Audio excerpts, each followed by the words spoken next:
पहली रात का थप्पड़, एक अनोखी प्रेम कहानी। पार्ट 1। सवेरे सवेरे नूरी को दरवाजे पर खड़ा देख रमीला हैरान रह गई। जाड़े की एक भयंकर शीतलहर उसके हृदय से पार हो गई। उसका मन एकाएक हजारों डरावने रहस्यमय सवालों से जल उठा। नूरी को कल जिस लाल जोड़े में ससुराल के लिए विदा किया था, वो उसी लाल जोड़े में दरवाजे पर खड़ी थी। रमीला ने जल्दी से दरवाजे के बाहर इधर उधर देखा और नूरी का हाथ पकड़ भीतर बाखर में ले आई। हजारों पहेलियों में उलझी रमीला ने नूरी से पूछा, क्या बात है गई? नूरी जल्दी बता, मेरो हियो बैठो जा रहियो है। तू ससुराल से ऐसे कैसे चली आई? सूखे पपड़ी पड़े होठों और दुखों के भावों से भरी नूरी माँ से लिपट कर फूट फूट कर रोने लगी। नूरी के आंसुओं की धार से रमीला का बिलौज कंधों से भीग गया। रमीला नूरी के आंसुओं से भीगे बिलौज के गीलेपन से उसके दुख का अंदाजा लगा रही थी। उसका मन और गहन चिंताओं की लपटों से घिरने लगा। उसके हृदय सागर में नूरी के जीवन में आने वाले दुखों के बुदबुदे बनने और फूटने लगे। उसने कंधे से लिपटी नूरी को पकड़ झंझोर कर पूछा, अरे तू बताती क्यों नहीं, क्या बात है गई? आंसुओं की धार से भीगी नूरी ने कहा, माँ उसने मुझे थप्पड़ मारा। थप्पड़ मारा? किसने थप्पड़ मारा? रमीला ने जल्दी जानने की कोशिश कर पूछा। निहाल ने, नूरी ने हिलकी लेते कहा। निहाल ने? पर क्यों? रमीला ने भौएं तानकर पूछा। नूरी थोड़ी झेंपी और बोली, मुझे नहीं पता। तुझे नहीं पता तो किसको पता? रमीला ने कहा, माँ जो आदमी पहली रात को ही अपनी पत्नी पर हाथ उठा सकता है, थप्पड़ मार सकता है, वह जीवन भर मेरा क्या हाल करेगा? मुझे ऐसे आदमी के साथ नहीं रहना। रमीला ने नूरी की बात सुन अपना हाथ माथे पर मारकर कहा, हाय राम, इतेक सी बात पर आदमी को छोड़कर भाग आई। हे भगवान, अब का होवेगो? ये दुनिया का कहेगी, जात बिरादरी के लोग का कहेंगे। रमीला का दिल नूरी के जीवन में आने वाली विपत्ति से सहमने लगा।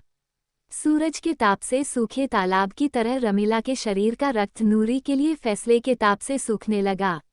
रमीला ने सूखे हलक से कहा, नूरी तेने ही का करो। तेरे बापू के बारे में तो सोचती, उनकी इज्जत का क्या होवेगा? तेरे बापू ने कैसे कैसे लाठी पटींगों से मेरे हाड़ तोड़े थे। महीने महीने भर तक शरीर से निशान नहीं मिटते थे। रात दिन दर्द से कराहते हुए निकल जाते। तूने देखा था न? पर मैं का तेरे बापू को छोड़कर भाग गई।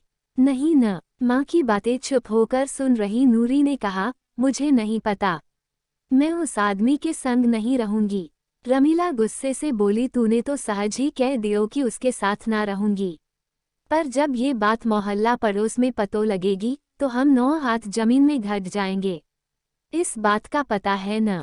रमीला नूरी की पीड़ा और फैसले से भली भांति परिचित थी, पर वह दुनिया के लांछनों से डर रही थी। वह चिंतित थी कि अब नूरी का क्या होगा। जब वह पहली बार इस घर की बहू बनकर आई थी, तो उसके घर में कदम रखते ही नूरी के बापू हीराराम को ये हिदायत दी गई थी, अपनी लुगाई को आते आते ही अपने पैरों के तलुओं के नीचे नहीं, एड़ी तले कुचल कर रखना। पैरों के तले तो उसे थोड़ी बहुत सांस लेने की जगह या आज़ादी मिल जाएगी, लेकिन एड़ी तले तो उसकी एक एक सांस घुट जाएगी और जवान हमेशा के लिए बंद। सुन ले छोरा, अपनी इज्जत करवाना अपने हाथ में होता है। हीराराम को जैसी हिदायत दी गई, उसने वैसे से ही किया।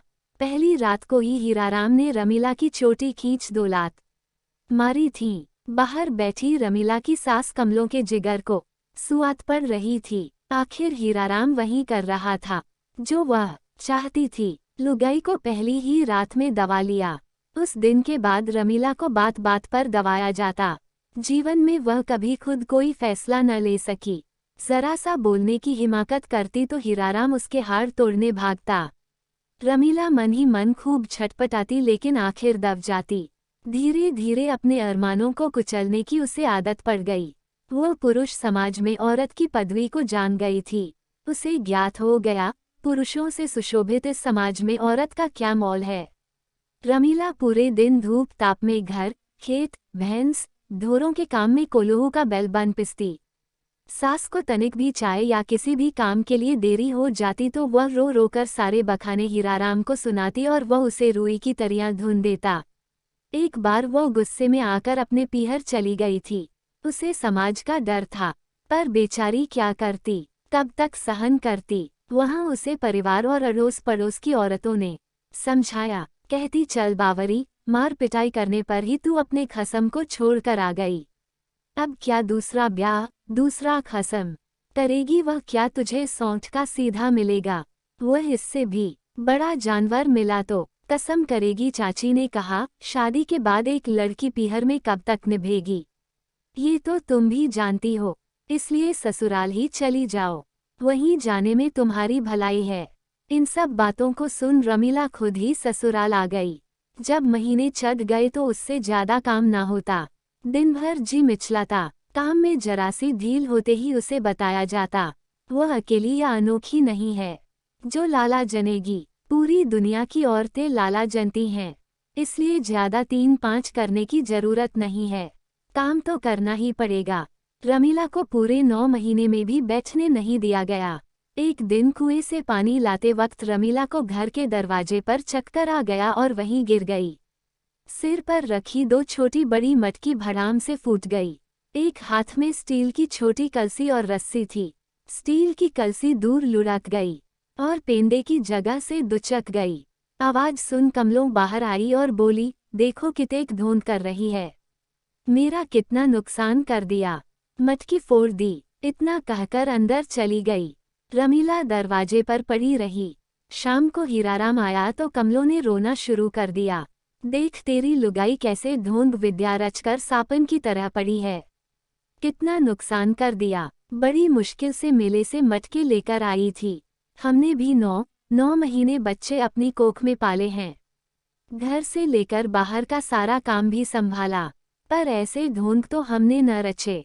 दोस्तों, आगे की वीडियो देखने के लिए हमारे नए वीडियो को क्लिक करें और पूरी वीडियो में लास्ट तक क्या हुआ देखें।